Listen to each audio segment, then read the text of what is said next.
You ask Tiger to solve. This deals with linear equations with one unknown. The final result is x equals -10. Let's solve it step by step. Simplify the expression. Expand the parentheses. Multiply the coefficients. Simplify the arithmetic. Group like terms.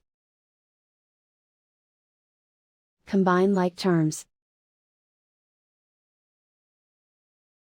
Group all constants on the right side of the equation.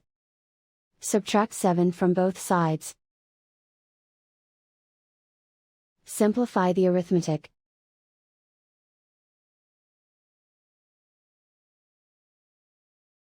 Isolate the x.